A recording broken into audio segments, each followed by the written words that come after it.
Let's talk bedtime battles with 4-year-olds. So in this video, I talked about how we're currently going through some bedtime struggles with our 4-year-old, and it's a bit out of character for her. She started sleeping through the night around 5-ish months, and honestly, bedtime has been a breeze with her ever since. Something happened right before she turned 4, and bedtimes became a struggle. So for her bedtime routine, we used to just bring her to her bed, maybe read 1 or 2 books, sing 1 or 2 songs, close the door, and that was that. But right before she turned 4, we would do her bedtime routine.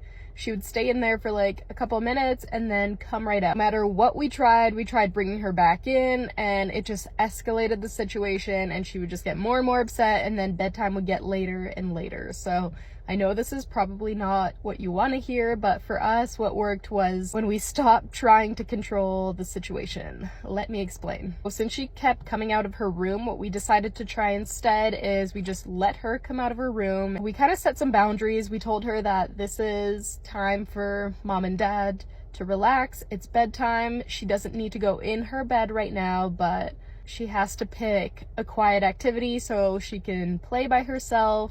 Essentially do anything, like any sort of quiet activity. We explain that once she starts to feel tired, then she can either fall asleep right there beside us or go to bed. I know that probably sounds counterintuitive, but hear me out. When we tried to control the situation, she would just get really upset and push back, and bedtime got later and later, versus when we allowed a bit more of that freedom with some boundaries around it to protect our downtime. She ended up going to bed much earlier than she was previously, which made things so much easier for us as the parents, because at the end of a very long day, the last thing you want is to deal with a very upset child, and dealing with those emotions, of course. So when the child is tired, those emotions just seem to skyrocket. So this solution really works well for us. Sometimes she falls asleep on the couch beside me after playing for a bit. Sometimes she'll make herself a little bed